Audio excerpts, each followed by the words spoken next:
Shabbat Shalom Yasharala. We are officially starting the last book of the Torah, the first five books of the Bible, where he lays out his instructions through the journey of the Israelites through the wilderness.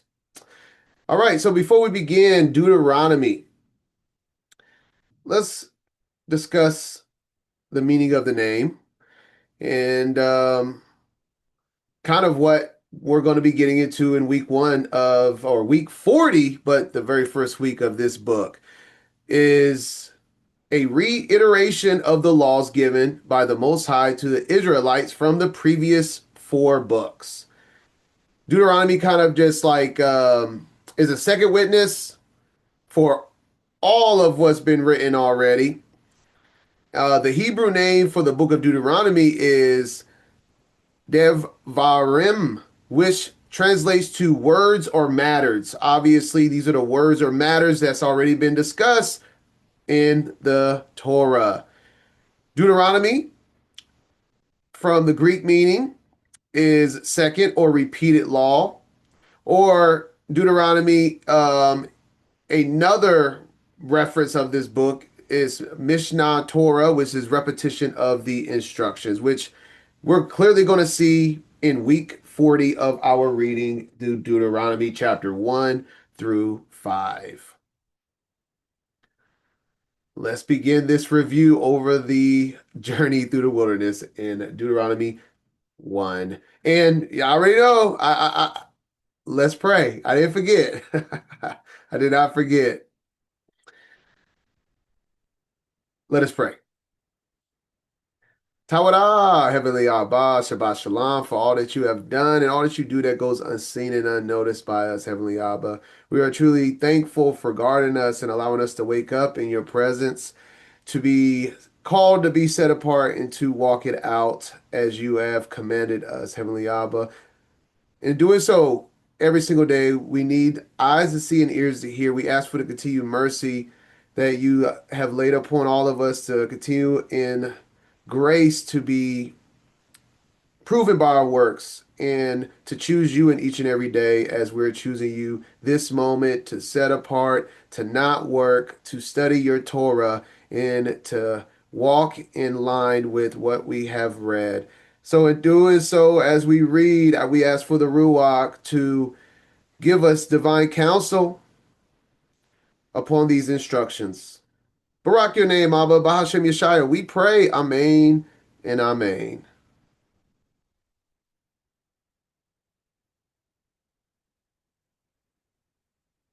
All right, let us begin. Deuteronomy 1. These are the words that Moses spoke to all Israel in the wilderness east of the Jordan, in the Arabah opposite Suf, between Paran and Tophel, Laban, Hazeroth, and Dizahab. It is an 11-day journey from Horeb to Kadesh Barnea by way of Mount Seir. In the 40th year, on the first day of the 11th month, Moses proclaimed to the Israelites all that the Lord had commanded him concerning them. This was after he had defeated Sihon, king of the Amorites, who lived in Heshbon, and then at Edrei had defeated Og, king of Bashan, who lived in Ashtaroth. On the east side of the Jordan, in the land of Moab, Moses began to explain this law, saying, "The Lord our God said to us at Horeb, 'You have stayed at this mountain long enough.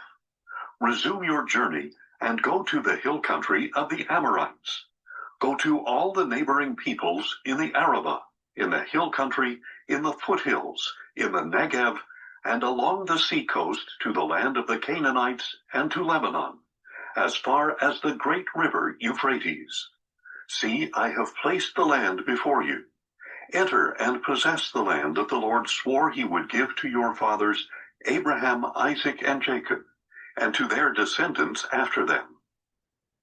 And of course, this was said to Abraham, Isaac, and Jacob in the book of Genesis and reiterated their initial departure, Exodus 33, 1 through 2. The Most High said unto Moses, "Depart and go up hence, thou and the people which thou hast brought up out of the land of Egypt, unto the land which I swear unto Abraham, Isaac, and Jacob, saying, unto thy seed I will give it, and I will send an angel before thee. Let's remember that. We're going to have some connection verses with the angel before them that is sent, and will drive out the Canaanites from the land.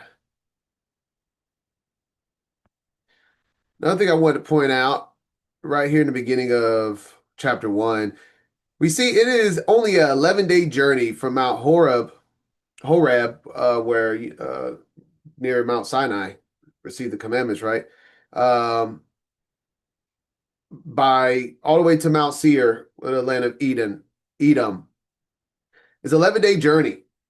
And the point of just pointing that out, and I'm thinking the point of Moses mentioning it, is that it's not like the wilderness they were in for 40 years was a 40-year journey. It, they probably could have traveled it in a month or two, right? Even with all the women and children, is the point being made here.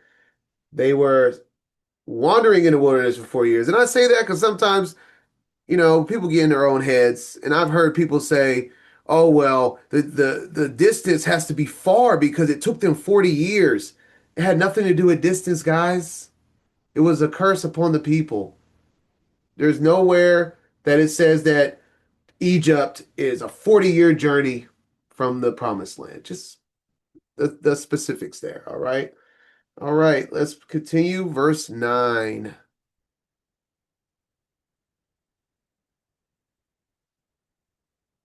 At that time I said to you, I cannot carry the burden for you alone. The Lord your God has multiplied you, so that today you are as numerous as the stars in the sky. May the Lord, the God of your fathers, increase you 1,000 times over and bless you as he has promised. But how can I bear your troubles, burdens, and disputes all by myself? Choose for yourselves wise, understanding, and respected men from each of your tribes, and I will appoint them as your leaders. And you answered me and said, what you propose to do is good.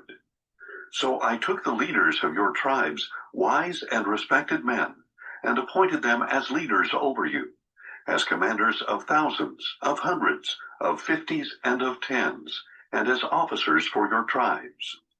At that time I charged your judges, hear the disputes between your brothers, and judge fairly between a man and his brother or a foreign resident. Show no partiality in judging. Hear both small and great alike. Do not be intimidated by anyone, for judgment belongs to God. And bring to me any case too difficult for you, and I will hear it. And at that time I commanded you all the things you were to do. I have no idea why this audio isn't going down with the page. Usually does. Hopefully it doesn't do that on the next chapter. All right, so once again, I made mention what the book of Deuteronomy is for a reason at the beginning of this portion, because this entire first week of first reading of Deuteronomy is reviewing. And so he's saying at this time, at the time where they were at Mount Sinai receiving the instructions, or sooner received the instructions, this is brings us to Exodus 18. They received the instructions in Exodus 19 and 20. So this is all at that time reviewing the time in the wilderness as Moses is doing. We Let's go ahead and read 18 through chapter 18, 21 through 26 to reference what Moses is speaking on from chapter 1 of Deuteronomy, chapter verses 9 through 18. Let's read. Moreover, thou shalt provide out of all the people able men such as fear Allahim, men of truth, hating covetousness, and place such over them to be rulers of thousands and rulers of hundreds, rulers of fifties, and rulers of tens. And let them judge the people at all seasons. And it shall be that every great matter that they shall bring unto thee, but every small matter they shall judge. So shall it be easier for thyself. And this is This is Moses' father-in-law actually in speaking to him, giving these instructions initially, and then the Most High approves of these instructions. Jethro. They shall bear the burden with thee. If thou shalt do this thing, and Elohim command thee so, then thou shalt be able to endure, and all this people shall also go to their place in peace. So Moses hearkened to the voice of his father-in-law and did all that he had said. And Moses chose able men out of all Yasharallah and made them heads over the people, rulers over thousands, hundreds, fifties, tens. And they judged the people at all seasons. The hard causes they brought unto Moses, but every small matter they judged themselves. So we're going to go through this story throughout the wilderness. This was Exodus 18 here, right before the giving of the commandments. Oh, got to go up. Verse 19. And just as the Lord our God had commanded us, we set out from Horeb and went toward the hill country of the Amorites, through all the vast and terrifying wilderness you have seen. When we reached Kadesh Barnea, I said, "You have reached the hill country of the Amorites, which the Lord our God is giving us. See, the Lord your God has placed the land before you.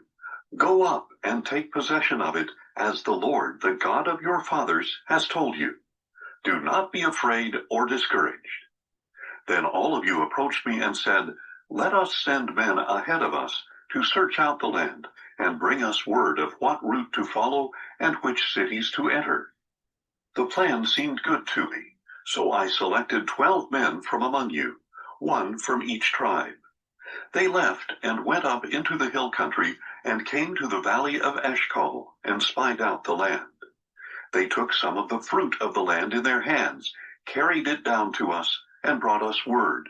It is a good land that the Lord our God is giving us. All right, the spies, we see the note there, chapter 13 of Numbers. All right, we're going to jump around the numbers just to get to the conclusion of this review, right? I'm going to read Numbers 13, 1, 2, then 17, 18, then 25, 27 through 27. And the Most High spoke unto Moses, saying, Send thou men that they may search the land of Canaan, which I give unto the children of Yasharallah. Of every tribe of their fathers shall ye send a man, every one a ruler among them. And Moses sent them to spy out the land of Canaan, and said unto them, Get you up this way southwards, and go up into the mountain. So now it jumps to 17. This is after the evil report. And I was supposed to wait to read this. No, no. Oh, I'll read it right now.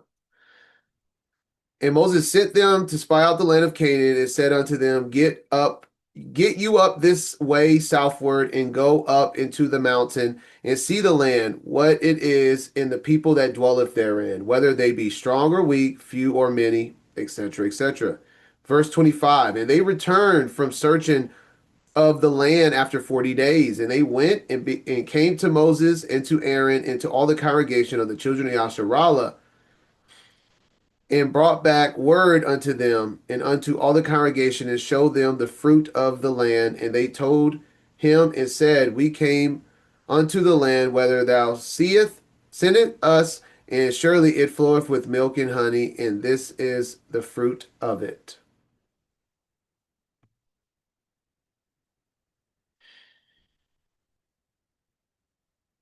All right, verse 26. So we have the spies and the fruit brought back. Now the rebellion. But you were unwilling to go up. You rebelled against the command of the Lord your God. You grumbled in your tents and said, Because the Lord hates us, he has brought us out of the land of Egypt to deliver us into the hand of the Amorites to be annihilated. Where can we go?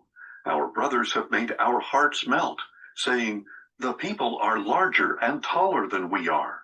The cities are large, with walls up to the heavens. We even saw the descendants of the Anakim there. So I said to you, Do not be terrified or afraid of them. The Lord your God, who goes before you, will fight for you. just as you saw him do for you in Egypt and in the wilderness, where the Lord your God carried you, as a man carries his son, all the way by which you traveled until you reached this place. But in spite of all this, you did not trust the Lord your God, who went before you on the journey, in the fire by night and in the cloud by day, to seek out a place for you to camp and to show you the road to travel. When Once again, sorry about all this scrolling. I don't know why that audio isn't following. All right, so the rebellion, let's review Numbers 14. I'm going to read 1 through 4, 23 through 25, 40 through 45 in the verses of Numbers 14. But, right now, I'm only reading verses 1 through 4. So this is where we're breaking it up. The Numbers 14 is pretty much the rest of this chapter. I'm just breaking it up in pieces.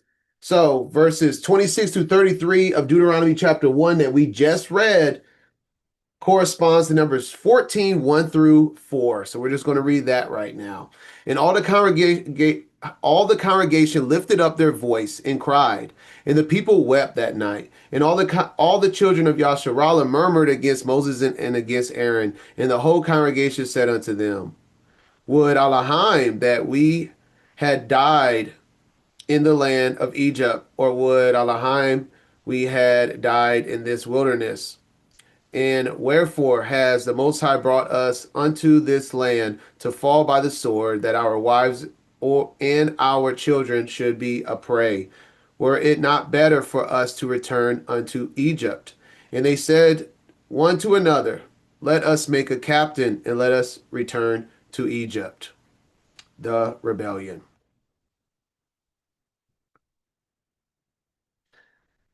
And I also wanted to point out, I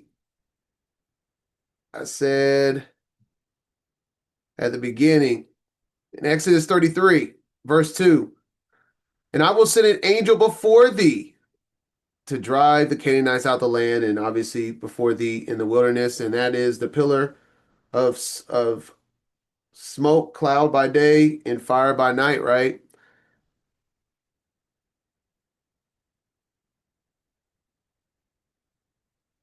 Verse 32, verse 33. But in spite of all this, you did not trust the Adon your Elohim, who went before you on the journey. The Adon your Elohim went before you on the journey, which is the angel of the Most High. You see what I'm saying? All right. Continuing now, verse 34. the Lord heard your words, he grew angry and swore an oath, saying, not one of the men of this evil generation shall see the good land I swore to give your fathers, except Caleb son of Jephunneh. He will see it, and I will give him and his descendants the land on which he has set foot, because he followed the Lord wholeheartedly. The Lord was also angry with me on your account, and he said, not even you shall enter the land. Joshua son of Nun, who stands before you, will enter it. Encourage him, for he will enable Israel to inherit the land. And the little ones you said would become captives, your children, who on that day did not know good from evil, will enter the land that I will give them, and they will possess it. But you are to turn back and head for the wilderness along the route to the Red Sea. All right. The penalty is what the entire Torah is centered around, is in the wilderness. That was the penalty for them rejecting to go into the promised land within, what was it? The second year, was it? Am I not mistaken? It was the second year that this happened in, or was it the first year? But I thought another point, now knowing that Caleb is an Edomite, it adds context to verse 36 why it proclaims except Caleb and then gives uh, his line to show who he's from. And it says, I will give him and his descendants the land on which he has set foot because he followed the Don wholeheartedly. Verse 36 is a statement to all Israelites that I don't care if you're the seed of Abraham, if you're going to be wicked and deny my instructions. I will give it to someone else. Very, very important context, especially with a lot of doctrine nowadays, right? Denying anyone to keeping his commandments and being grafted in.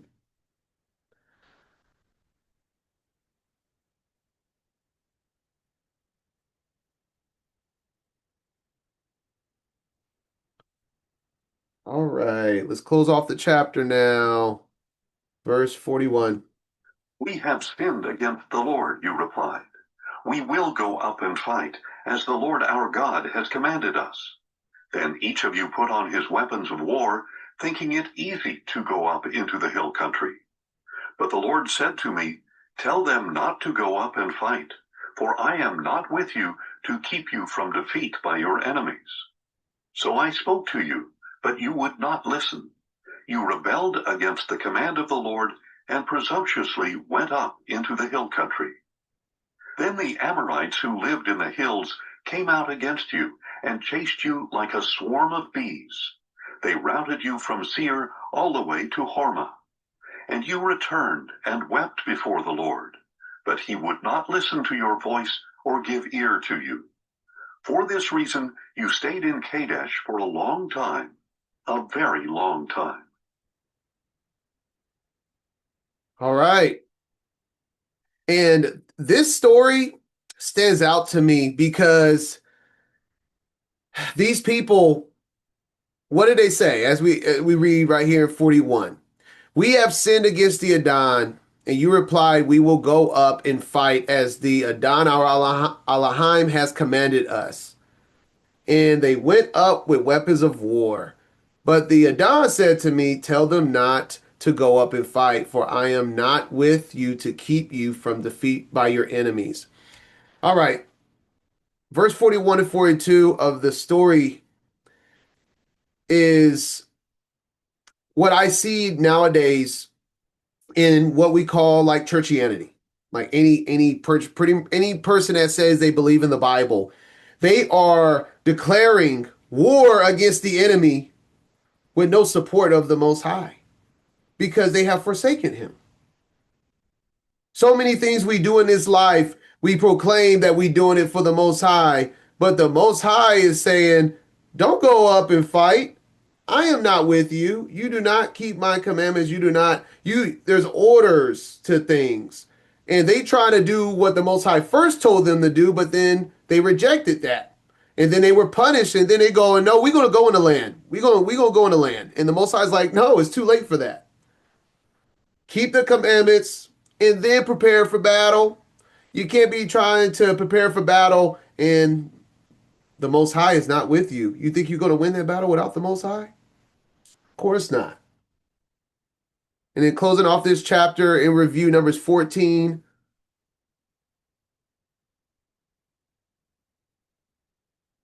And I didn't read 23 through 25. So I'm going to read 23 through 25, then 40 through 45.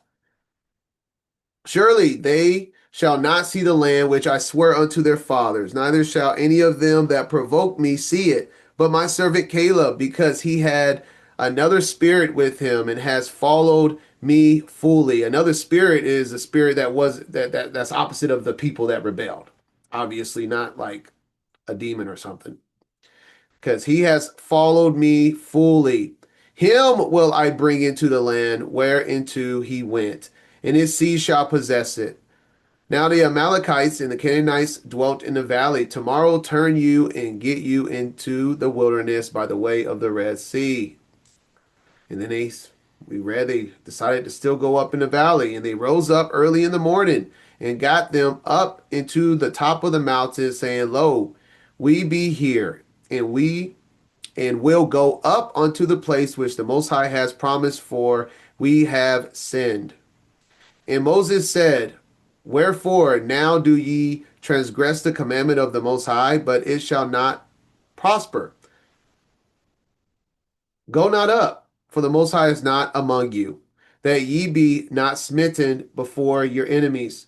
For the Amalekites and the Canaanites are there before you, and ye shall fall by the sword, because ye are turned away from the Most High. Therefore the Most High will not be with you. But they presumed to go up unto the hilltop. Nevertheless, the ark of the covenant of the Most High and Moses departed not out of the camp. Then the Amalekites came down, and the Canaanites which dwelt in that hill, and smote them, and discomforted them even unto Hormah.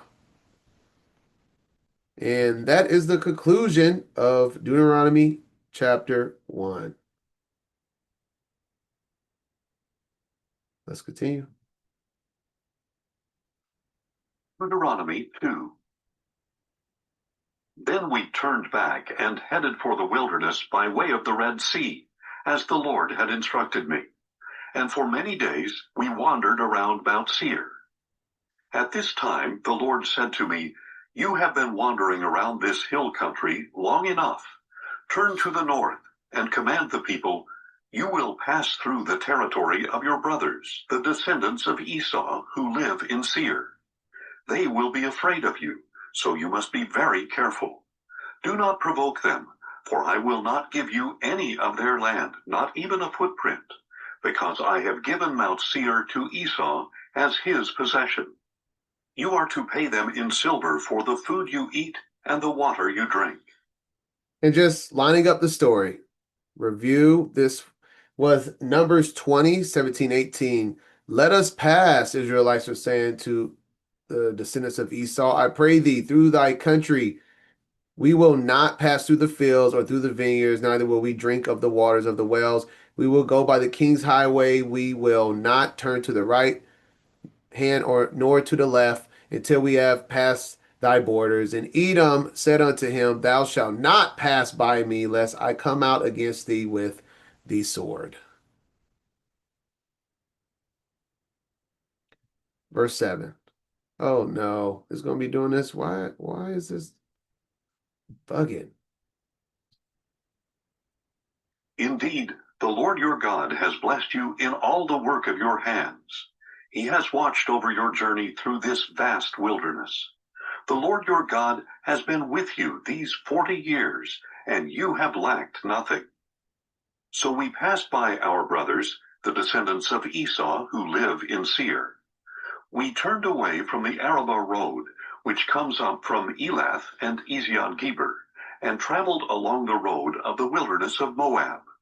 Then the Lord said to me, Do not harass the Moabites or provoke them to war, for I will not give you any of their land, because I have given Ar to the descendants of Lot as their possession.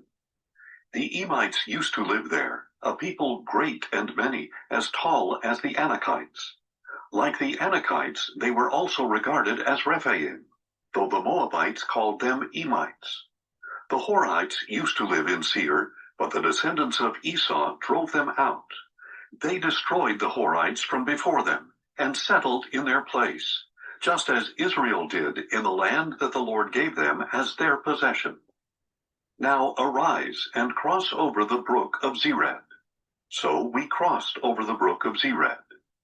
The time we spent traveling from Kadesh Barnea until we crossed over the brook of Zered was 38 years, until that entire generation of fighting men had perished from the camp, as the Lord had sworn to them. Indeed, the Lord's hand was against them, to eliminate them from the camp until they had all perished. Now when all the fighting men among the people had died, the Lord said to me, Today you are going to cross the border of Moab at Ar. But when you get close to the Ammonites, do not harass them or provoke them, for I will not give you any of the land of the Ammonites. I have given it to the descendants of Lot as their possession. That too was regarded as the land of the Rephaim, who used to live there, though the Ammonites called them Zamzummites. They were a people great and many, as tall as the Anakites.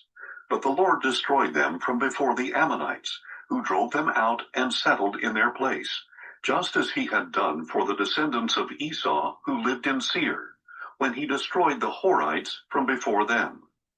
They drove them out and have lived in their place to this day. And the Avim, who lived in the villages as far as Gaza, were destroyed by the Caphtorites, who came out of Caphtor and settled in their place. Arise, set out and cross the Arnon valley. See, I have delivered into your hand Sihon the Amorite, king of Heshbon, and his land. Begin to take possession of it and engage him in battle. This very day I will begin to put the dread and fear of you upon all the nations under heaven. They will hear the reports of you and tremble in anguish because of you. So from the wilderness of Kedemoth I sent messengers with an offer of peace to Sihon king of Heshbon, saying, Let us pass through your land. We will stay on the main road. We will not turn to the right or to the left. You can sell us food to eat and water to drink in exchange for silver. Only let us pass through on foot, just as the descendants of Esau who live in Seir and the Moabites who live in Ar did for us, until we cross the Jordan into the land that the Lord our God is giving us. But Sihon, king of Heshbon, would not let us pass through, for the Lord your God had made his spirit stubborn and his heart obstinate, that he might deliver him into your hand, as is the case this day. Then the Lord said to me, See, I have begun to deliver Sihon and his land over to you. Now begin to conquer and possess his land. So Sihon and his whole army came out for battle against us at Jahaz. And the Lord our God delivered him over to us, and we defeated him and his sons and his whole army. At that time we captured all his cities and devoted to destruction the people of every city, including women and children. We left no survivors. We carried off for ourselves only the livestock and the plunder from the cities we captured. From Aroer on the rim of the Arnon Valley, along with the city in the valley, even as far as Gilead, not one city had walls too high for us. The Lord our God gave us all of them. But you did not go near the land of the Ammonites, or the land along the banks of the Jabbok River, or the cities of the hill country, or any place that the Lord our God had forbidden. All right, this is reviewed in Numbers 21. I'm going to read 21 through 25 verses now. And Israel sent messengers unto Sihon, king of the Amorites, saying, Let me pass through thy land. We will not turn into the fields or into the vineyards.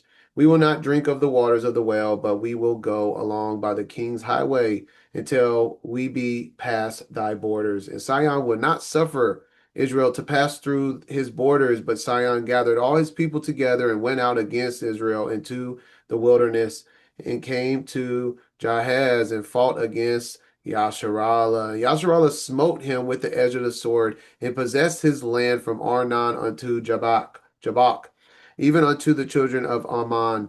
For the border of the children of Ammon was strong. And Israel took all these cities, and Israel dwelt in all the cities of the Amorites in Heshbon, and all the villages thereof. And I have nothing else to add. Just review. That's the completion of Deuteronomy 2.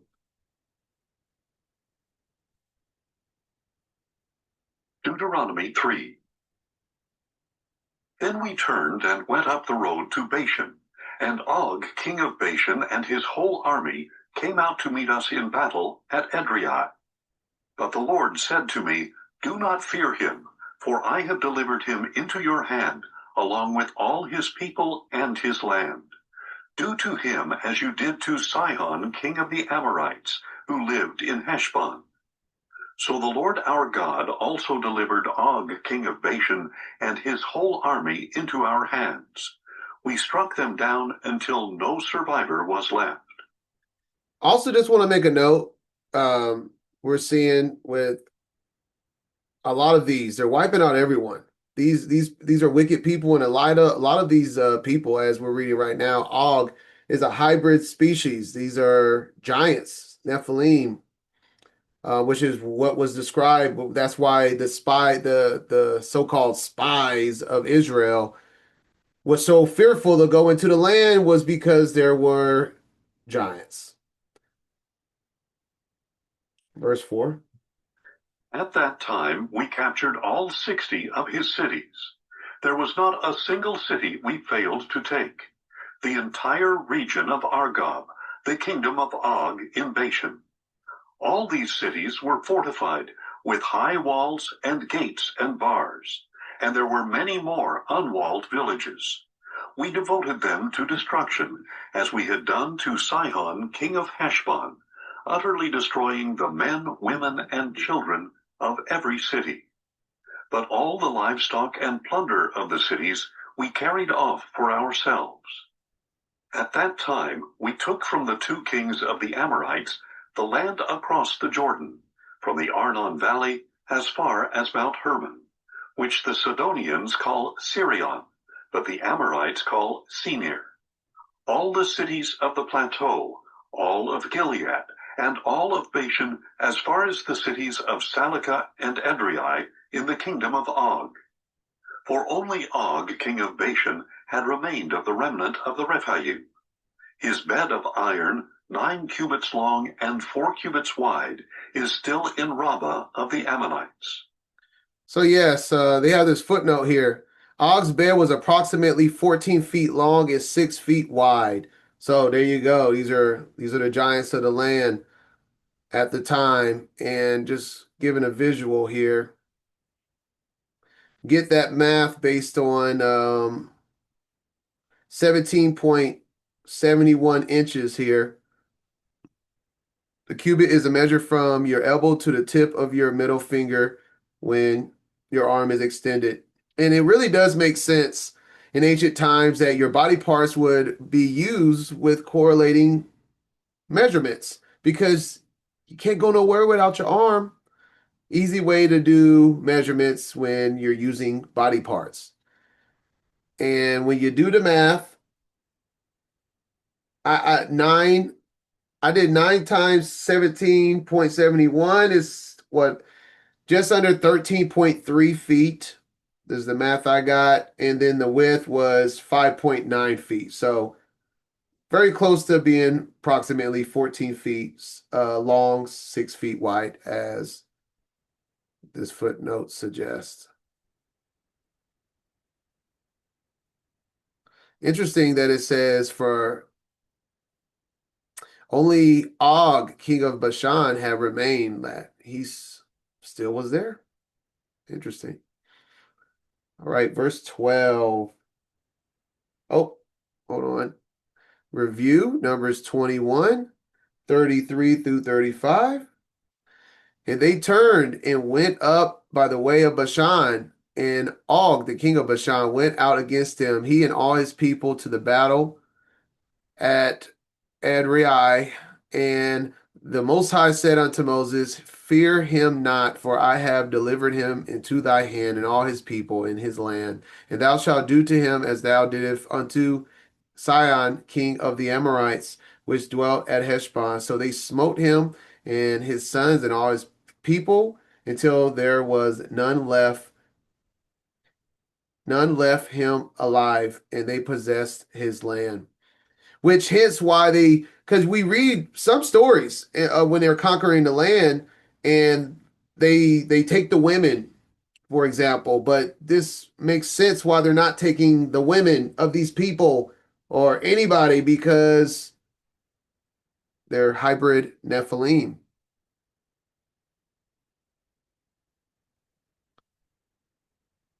All right, verse 12. So at that time we took possession of this land. To the Reubenites and Gadites I gave the land beyond Aroer, along the Arnon Valley, and half the hill country of Gilead, along with its cities. To the half-tribe of Manasseh I gave the rest of Gilead and all of Bashan, the kingdom of Og. The entire region of Argob, the whole territory of Bashan, used to be called the land of the Rephaim. Jair, a descendant of Manasseh, took the whole region of Argob as far as the border of the Geshurites and Maacathites. He renamed Bashan after himself, Havoth Jair, by which it is called to this day. To Machir I gave Gilead, and to the Reubenites and Gadites I gave the territory from Gilead to the Arnon Valley. The middle of the valley was the border, and up to the Jabbok River, the border of the Ammonites.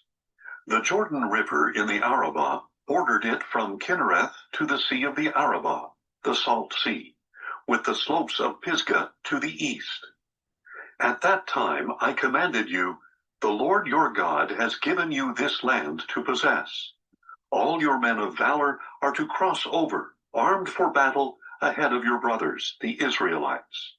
But your wives, your children, and your livestock, I know that you have much livestock, may remain in the cities I have given you, until the Lord gives rest to your brothers as he has to you, and they too have taken possession of the land that the Lord your God is giving them across the Jordan. Then each of you may return to the possession I have given you. And at that time I commanded Joshua, your own eyes have seen all that the Lord your God has done to these two kings. The Lord will do the same to all the kingdoms you are about to enter. Do not be afraid of them, for the Lord your God himself will fight for you. All right, let's review. Verse 12 through 22 correlates and reviews Numbers 32. We're going to read 5 and 6, and then verses 16 through 22 from Numbers 32. Wherefore said they, we have found grace in thy sight. Let this land be given unto thy servants for a possession, and bring us not over Jordan. And Moses said unto the children of Gad and to the children of Reuben, shall your brethren go to war, and shall ye sit here? Then going to verse 16. And they came near unto him and said, we will build sheepfolds here for our cattle and cities for our little ones, but we ourselves will go ready armed before the children of Israel until we have brought them unto their place, and our little ones shall dwell in the fenced cities because of the inhabitants of the land. We will not return unto our houses until the children of Yasharallah have inherited every man his inheritance. For we will not inherit with them on yonder side Jordan or forward, because our inheritance is fallen to us on this side Jordan eastward. And Moses said unto them, if ye will do this thing, if ye will go armed before the Most High to war, and will go all of you armed over Jordan before the Most High until he has driven out the enemies from before him, and the land be subdued before the Most High, then afterwards ye shall return and be guiltless before Ahiah, before Yasharallah, and this land shall be your possession before the Most High.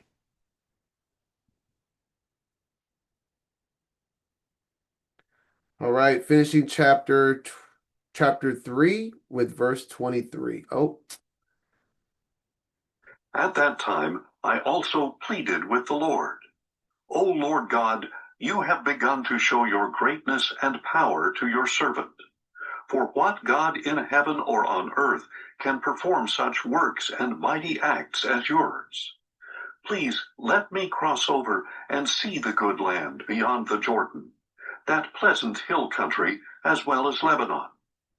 But the Lord was angry with me on account of you, and he would not listen to me. That is enough, the Lord said to me.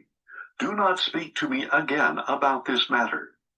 Go to the top of Pisgah, and look to the west and north and south and east. See the land with your own eyes, for you will not cross this Jordan.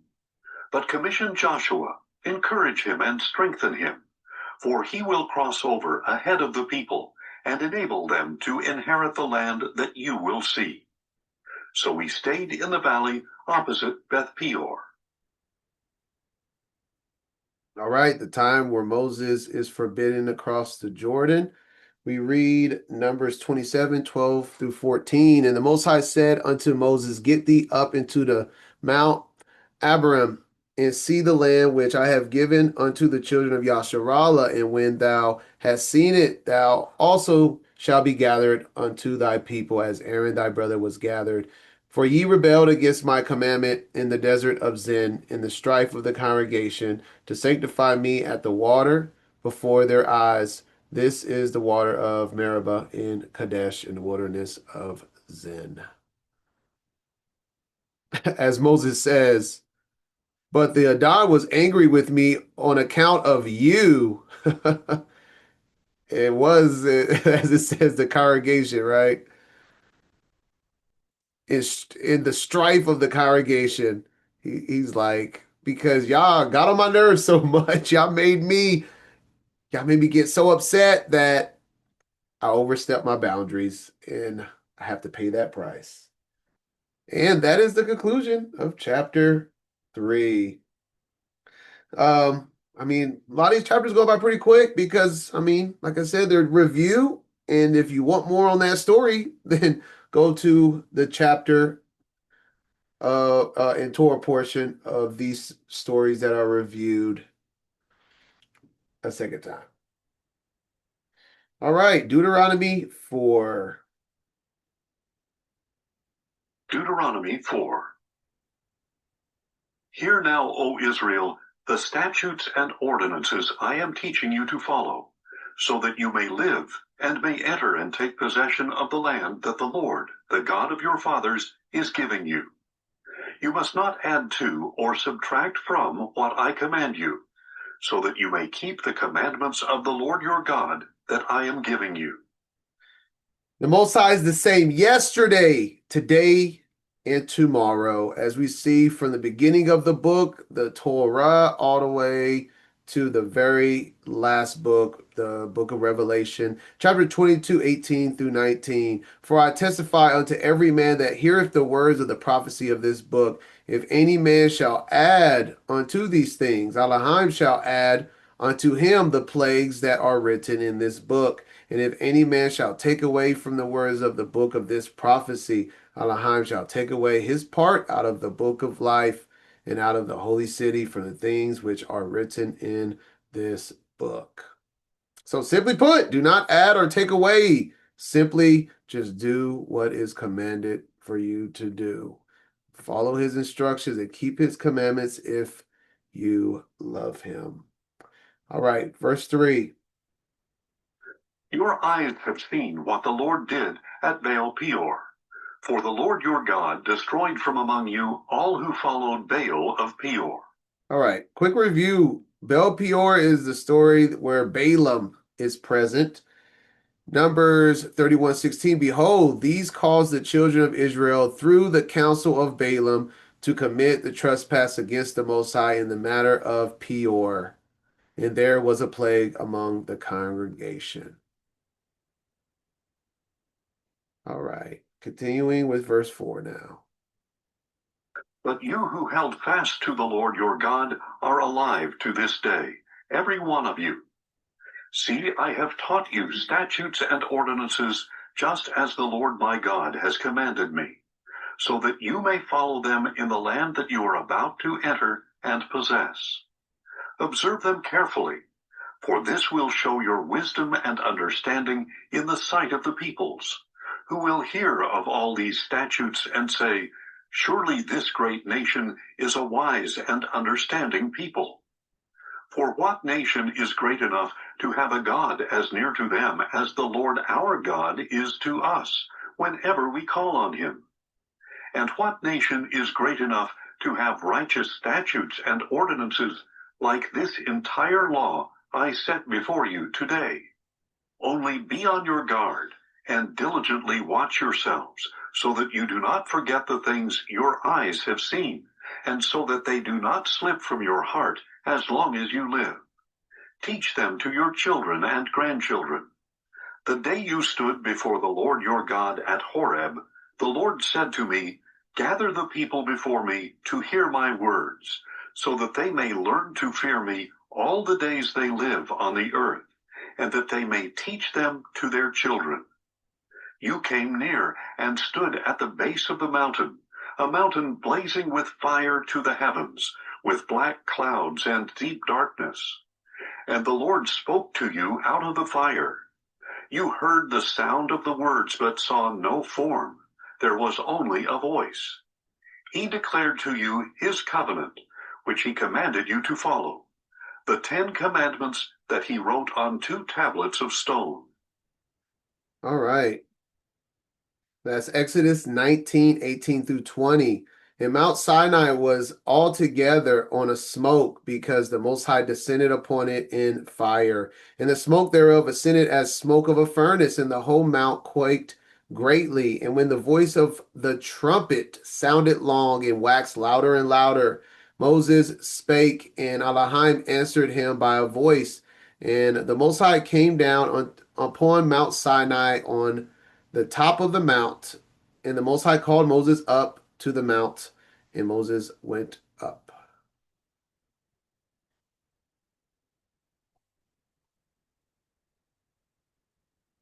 Let's see.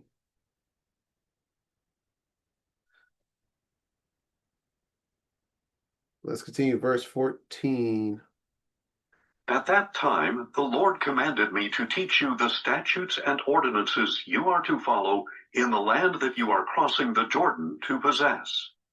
So since you saw no form of any kind on the day the Lord spoke to you out of the fire at Horeb, be careful that you do not act corruptly and make an idol for yourselves of any form or shape, whether in the likeness of a male or female, of any beast that is on the earth, or bird that flies in the air, or of any creature that crawls on the ground, or fish that is in the waters below.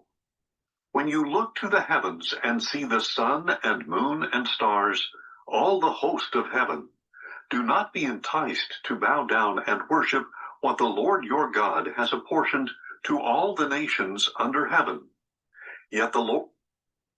All right, so a warning against idolatry. And I just wanted to stop and point out verse 15.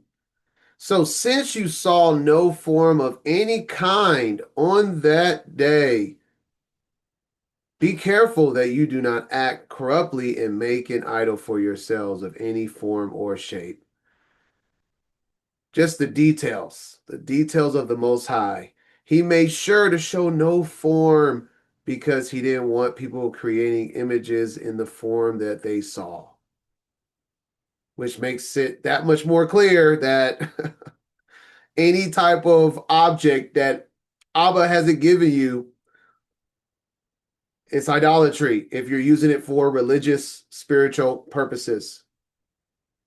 He did this on purpose. Unless it's like a menorah, let me think. I mean, it's not like you're using it, you still should be using it the way it's supposed to be using it as a lamp. But, zeet seats, menorah, the things that you wear, the things that you, like I said, maybe if you have a shirt with a menorah on it, like these things better be given to you in description of the word. Anything else is idolatry, is trickery. If you don't have a chapter and verse for something you're wearing for spiritual purposes, then what are you wearing it for?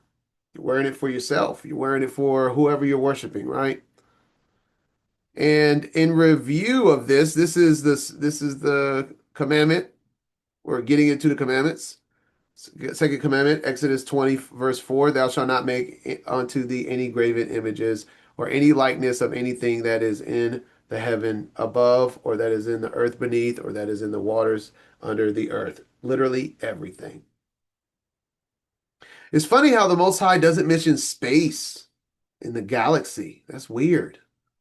He says heavens, earth, and water. What about space? I'm, it's a joke, right? It's a joke. It's because this is everything. The space is heaven, so called, right? Everything above us is the heavens. Then we are on earth, and everything that is below, and is water. So this is including everything that we can see. All right.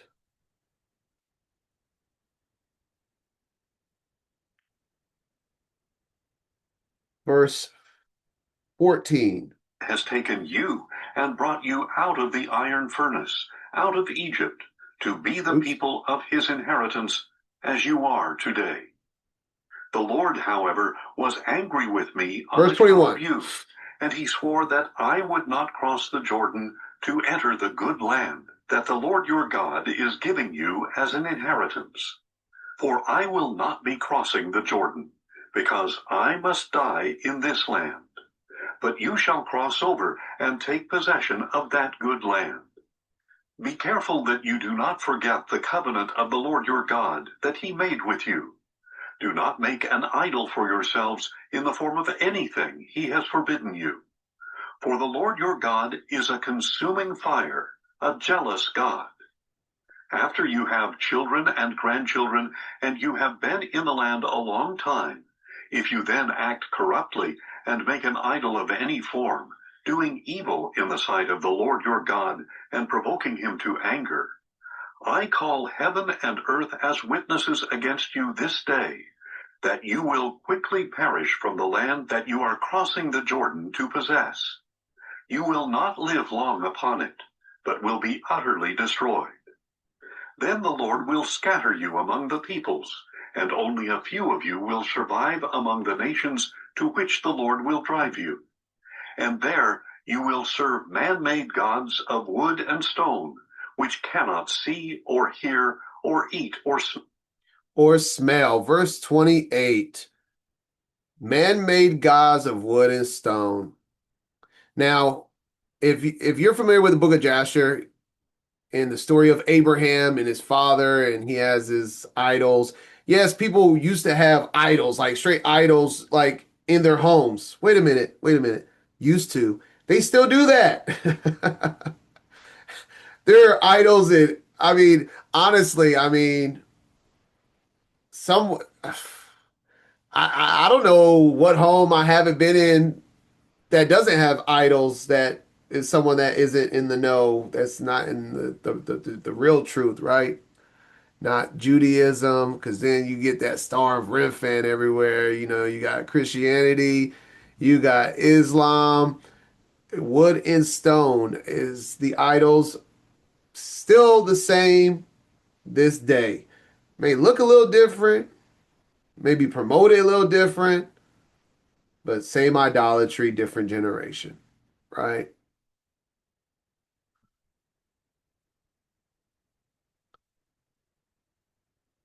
All right. Oh, verse 28. Let's continue. Verse 29. No. But if from there you will seek the Lord your God, you will find him if you seek him with all your heart and with all your soul. When you are in distress and all these things have happened to you, then in later days you will return to the Lord your God and listen to his voice. For the Lord your God is a merciful God. He will not abandon you or destroy you, or forget the covenant with your fathers, which he swore to them by oath.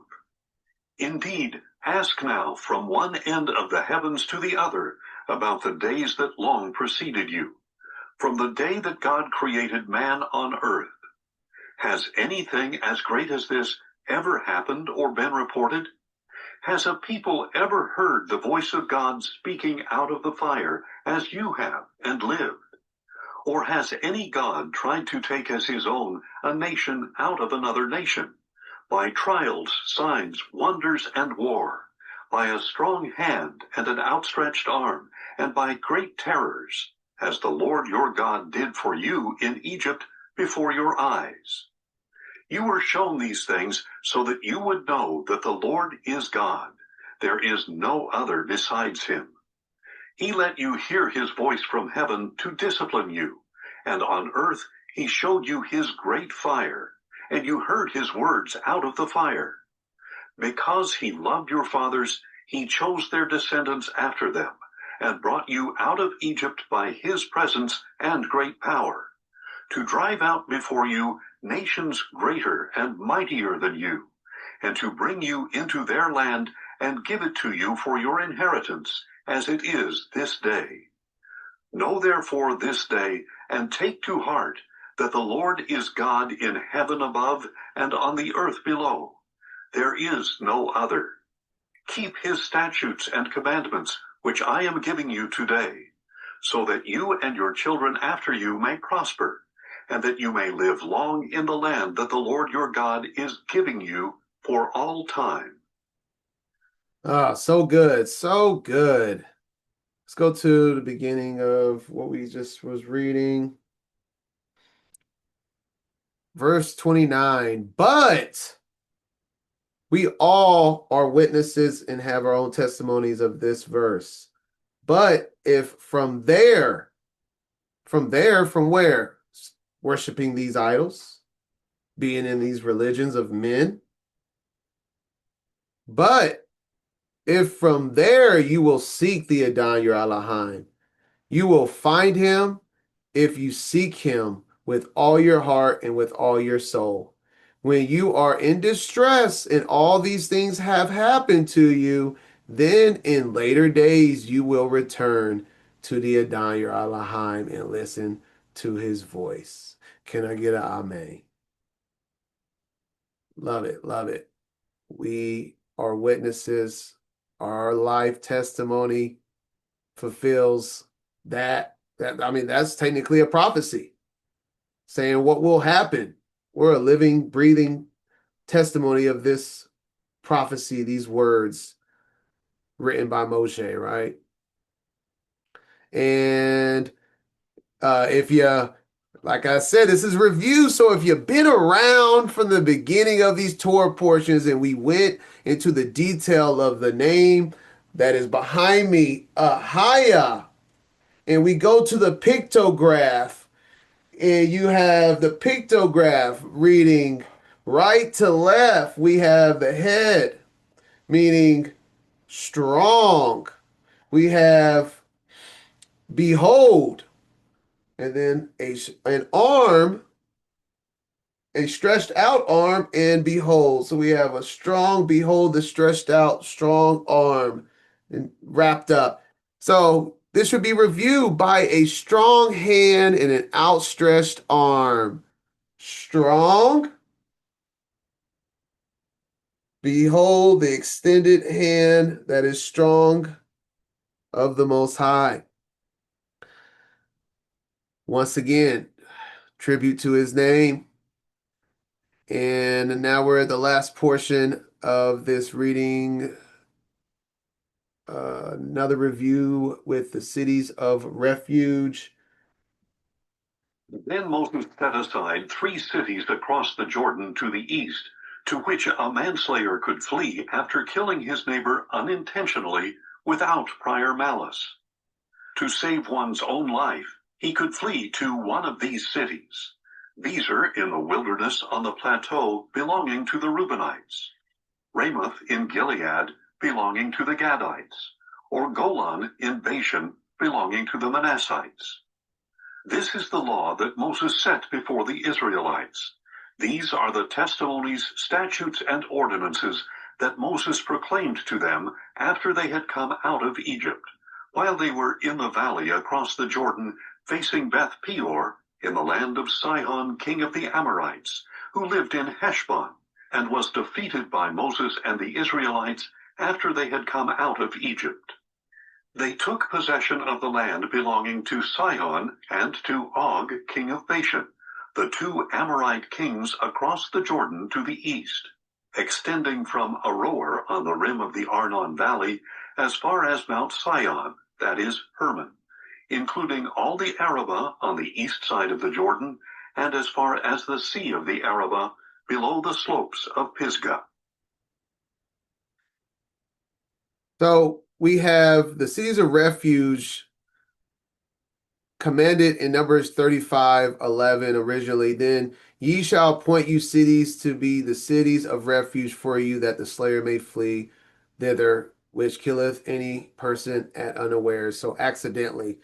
And Moshe is the just initially already establishing, since he already given the land that is on the other side of Jordan to the Reubenites, Gadites, and half of the Manassites, that he already established three of these cities on that side of Jordan.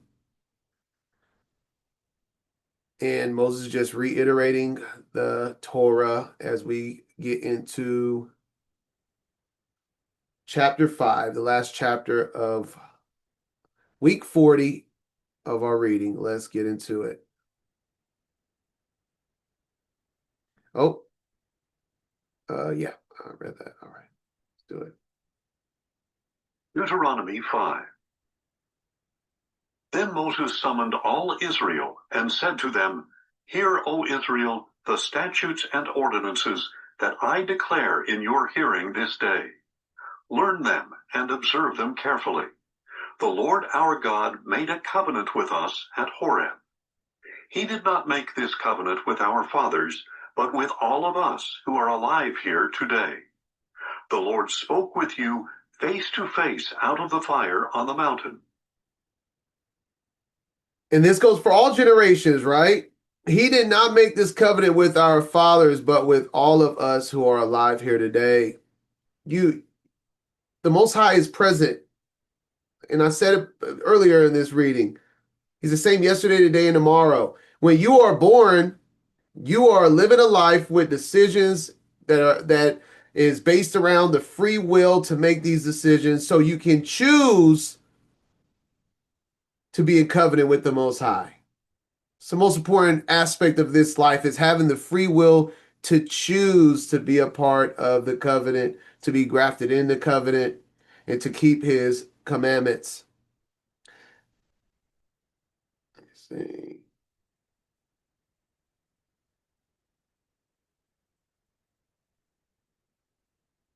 All right.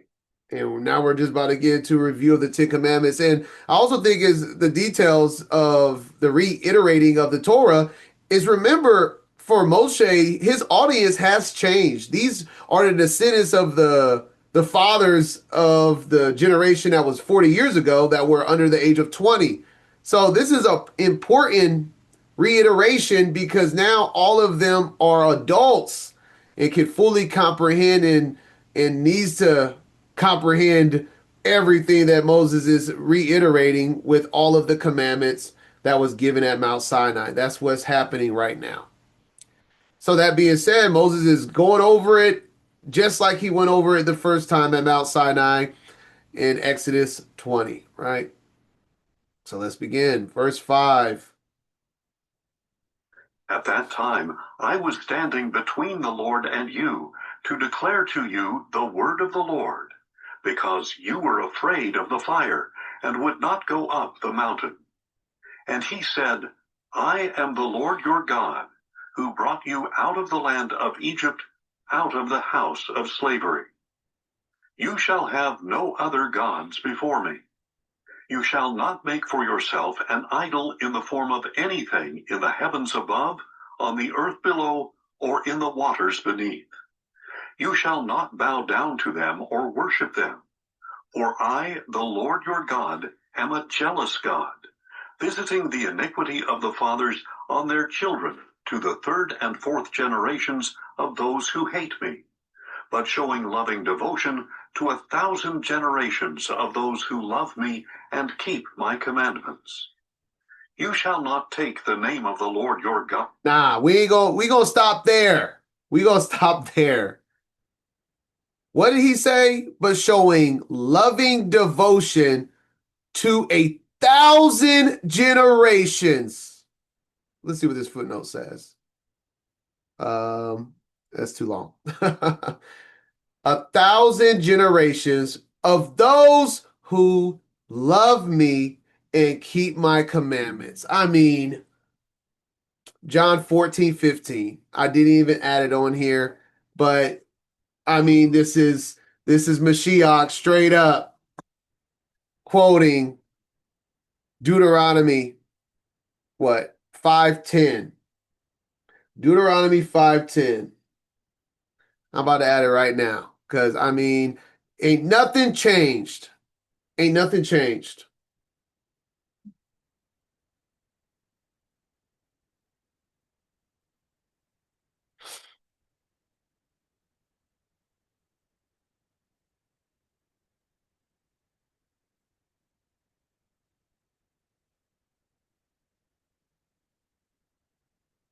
John 14:15. If you love me, keep my commandments. Deuteronomy 5:10. But showing loving devotion to 1,000 generations of those who love me and keep my commandments. Gotta love it. Gotta love it. The Most High is very, very consistent. And that's why when something is inconsistent, we need to search out a matter like kings, as the book of Proverbs states. Search out a matter because something isn't right with what you have been given. But the Most High, through the Ruach Kodesh, His Holy Spirit, always provides counsel. I love it. I absolutely love it. All right, let's continue. In vain, for the Lord will not leave anyone unpunished who takes his name in vain. Observe the Sabbath day by keeping it holy, as the Lord your God has commanded you. 6 days you shall labor and do all your work, but the seventh day is a Sabbath to the Lord your God, on which you must not do any work, neither you, nor your son or daughter, nor your manservant or maidservant, nor your ox or donkey, or any of your livestock, nor the foreigner within your gates, so that your manservant and maidservant may rest as you do. Remember that you were a slave in the land of Egypt, and that the Lord your God brought you out of there with a mighty hand and an outstretched arm. That is why the Lord your God has commanded you to keep the Sabbath day. Honor your father and your mother, as the Lord your God has commanded you, so that your days may be long, and that it may go well with you in the land that the Lord your God is giving you. You shall not murder. You shall not commit adultery. You shall not steal. You shall not bear false witness against your neighbor. You shall not covet your neighbor's wife. You shall not covet your neighbor's house or field, or his manservant or maidservant, or his ox or donkey, or anything that belongs to your neighbor. So obviously, this is 10 Commandments, right? And it's verbatim the same exact commandments. So I'm not going to reread it. But Exodus 20, verse 3 through 17, just for note purposes, if you want to connect the 10 Commandments review from Deuteronomy 5.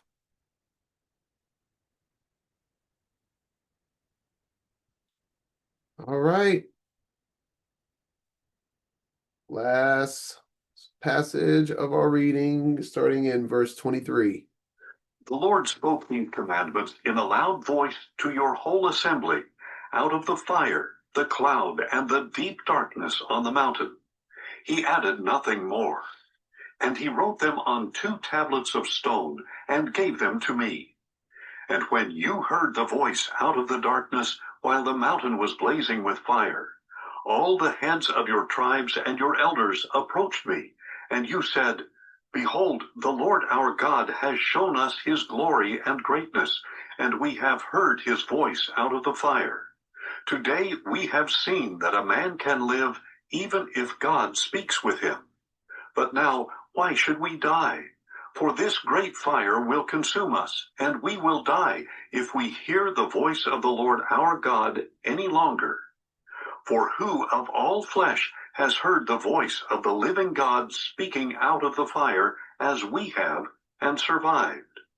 Go near and listen to all that the Lord our God says. Then you can tell us everything the Lord our God tells you. We will listen and obey. And the Lord heard the words you spoke to me. And he said to me, I have heard the words that these people have spoken to you. They have done well in all that they have spoken. If only they had such a heart to fear me and keep all my commandments always, so that it might be well with them and with their children forever. Go and tell them, return to your tents. But you stand here with me, that I may speak to you all the commandments and statutes and ordinances you are to teach them to follow in the land that I am giving them to possess. So be careful to do as the Lord your God has commanded you. You are not to turn aside to the right or to the left. You must walk in all the ways that the Lord your God has commanded you, so that you may live and prosper and prolong your days in the land that you will possess. All right. Last, this was Exodus 20, the back half of Exodus 20, the chapter of the Ten Commandments. And all the people saw the thunderings and the lightnings and the noise of the trumpet and the mountain smoking. And when the people saw it, they removed and stood afar off. And they said unto Moses, Speak thou with us, and we will hear. But let not God, Elohim, speak with us, lest we die. And Moses said unto the people, Fear not, for Elohim is come to prove you, and that his fear may be before your faces, that ye sin not. And the people stood afar off, and Moses drew near unto the thick darkness where Elohim was.